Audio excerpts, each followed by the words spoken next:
What's up, everybody? Welcome to Podcast Now. I'm Alex, and in this video, I want to talk about what could they realistically show in the first trailer for Scream 2022. Now, I had this idea, and I went back and I rewatched, and I tried to rewatch it multiple times. I watched them each like 4 times. The original trailers for 1 through 4, at least I think they're the original trailers. There's a YouTube channel that puts all 4 of them together. It's really one of the only places that has them, so I'm hoping they are the original ones, but I watched them and I tried to look for similarities because I think in a movie like this, and they've talked about it, right? I feel like we have to go back to the past in order to figure out what they could do for this one. So I noticed a couple different things, and so I'm going to go through these trailers, and from that, I think we can figure out maybe what they could do in this one. So the first thing I did notice, at least for 1 and 2, is they started with the opening phone call. So in the beginning of the trailer for 1 is pretty much Casey's phone call, and the beginning of 2 is the movie theater scene, okay? Now, they're not long. Scream 1's trailer does a thing where they try to, well, really the entire idea of the first Scream trailer is setting up the idea of kind of quote unquote the game, right? Kind of Randy's speech almost, okay?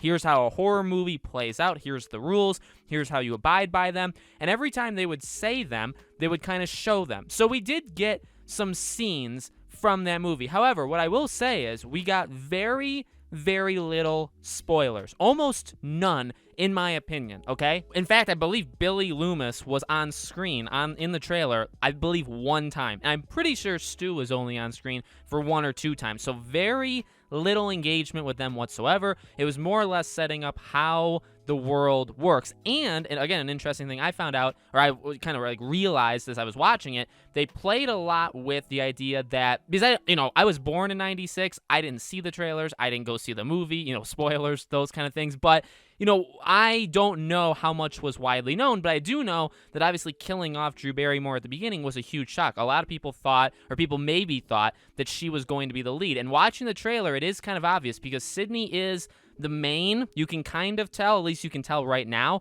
but they show enough scenes of Casey's chase, which is all one scene, but it makes it look like, it's more sporadic.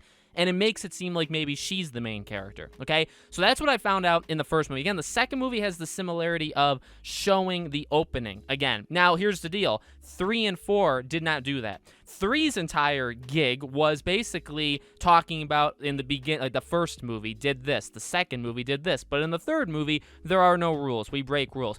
Third movie's trailer, I almost don't want to talk about at all because it's so different from all of the other ones because it really is half a recap and then half the fastest montage you've maybe ever seen in a trailer in your life. That's the Scream 3 trailer. And, it's a cool trailer. I actually kind of like the trailer, but it's just not going to be what they do for this new movie because it's not something that you have to, you could say, well, they do have to recap. And yes, but now let's go to Scream 4. So before I do that, let me just say Scream 2, they do flirt with more spoilers in 2. They show Sydney in distress quite often. They show Dewey actually, when he almost dies, they showed that in the trailer. They actually show Ghostface pulling Randy in, but you can't exactly tell it is Randy. But I'm sure if you I don't know, back in the day, but if you paused it, I think you could maybe figure it out. So they get really close with some of the things that they do. By the way, the editing of those 3 trailers, at least the first 3, are god-awful. And while movies maybe haven't always gotten better over time, some of the best movies of all time have not come in the past 5 to 10 years, but movie trailers have definitely gotten better, okay? The movie trailer editing back then was, I've never seen it worse. So, okay, now we go to Scream 4. So what was the deal with Scream 4? Well, Scream 4 was a recap, but I think done very, very smartly. Now, here's where I want to bring in Scream 5. A couple things I noticed about Scream 4. Number 1, they did a cool thing about introducing the cast. So actually, the movie pretty much starts out on new people, okay? You don't really see anybody. Dewey's the first main character, or main original character that you see. And then through a reporter, you find out about Sydney. So they actually set up how she comes back, or that she is back, through the trailer. So in terms of now, could they do that again? I honestly think they could. Another thing they play around with is they show, obviously there are several like jumps, different like jump cuts to different scenes that are playing around. They do show Alison Brie's character, the assistant, right? They do actually show her dying, which is interesting. They show Gale's attack and where she's basically on the brink of death. They show that. Now again, that's spoiler territory, I would say. I don't know if they would repeat that now, but another thing that they do is they played out two different scenes, okay? Kirby's phone call in the two rooms. They played out that scene for kind of an extended period of time, and they played out at the end, the two cops kind of talking. They played that out for a little extended period of time. Now, why do I say that? I feel like we just had the interview, right, with the two, not me, but, in general, we had the interview with the directors of Scream, and one of the things they said is they don't even know how the trailer's going to work because anything you show is going to be spoiler, so it's going to be interesting to see, how the marketing team does it. I would say the best way of avoiding it is by almost copying Scream 4's trailer, where you are going to have different, cuts. You can show Ghostface a couple times. You can show him chasing different people. You got to be very careful with that, though, right? Because, well, I don't know. I mean, okay, if you show him chasing somebody, then you know that person isn't Ghostface. Yes, there could be more than one, but at that moment, okay, that is one thing you would learn. But by playing out a scene, if you play out like a 10-15 segment of a scene, and you do that 2 or 3 times, you can almost make out, depending on how long the trailer is, of course, right? But you can almost make out a half the trailer, let's say, okay? By introducing in the trailer how you're going to bring Sidney back. You could do something like that. Another thing, technically, Scream 4's trailer does is actually the opening of the trailer is it all started with a phone call, and you had the phone call with Casey. Another thing that's very important, too, is in every single trailer, it was always Ghostface calling Sidney. In the first 2 trailers, it's Ghostface calling and saying, "Hello, Sidney." In the 3rd trailer, it's also the first phone call. And in the 4th trailer, it's technically like, "Welcome back, Sidney," right? When she kind of returns to Woodsboro. So I also feel like you have to include that. I'm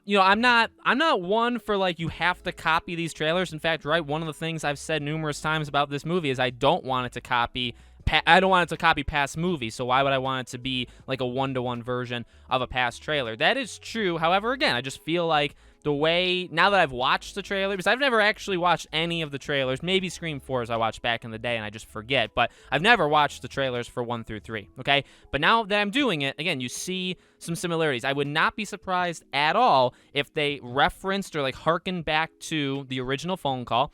They need to have Ghostface calling Sidney. That needs to be in. And now, what you show to that could be very massive, could be very little. In the first trailer, or the first movie's trailer, they had the whole, where she's explaining, like, all you do is you chase around, or there's like the girls, they're dumb, they run, I'm, changing some words for YouTube, but that entire conversation, she says like half of it in the trailer, okay? Whereas with 4, she simply answers the phone and Ghostface says like 2 sentences and they cut away. And I feel like they did that just to show, or to not show, where she is, what's being said, at what time period is this taking place within the movie, things like that. And that's difficult. I would say more than any other movie that is very tough for a movie like Scream, because oftentimes in movies, you can tell, you can kind of place different segments. Okay, this seems like it's in the beginning. This seems like it's in the middle, the end. Even with like a movie like The Suicide Squad, I'm not going to spoil it, but like if you watch the trailer, you can kind of figure out maybe who survives longest or who's in it the most. You can kind of piece these things together because you see them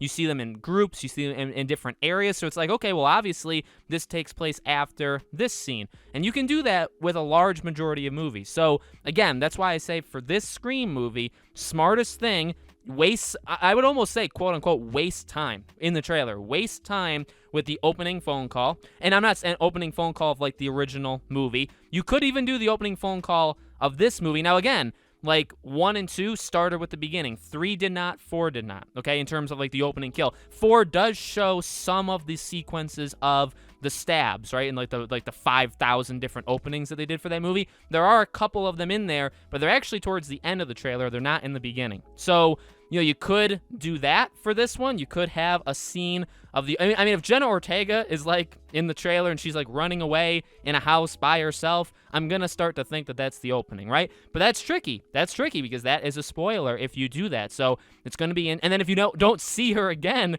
in the trailer, or if they show her again, but it's the same sequence, well, then maybe you can say, oh man, like, did she die in the beginning? And that's a tough thing to figure out. So we'll see how they do it. I'm very excited. I'm more excited, honestly, now after watching these trailers, but I think you can still get a good, I mean, judging off these trailers, unless these guys are absolute geniuses, we will be able to figure out.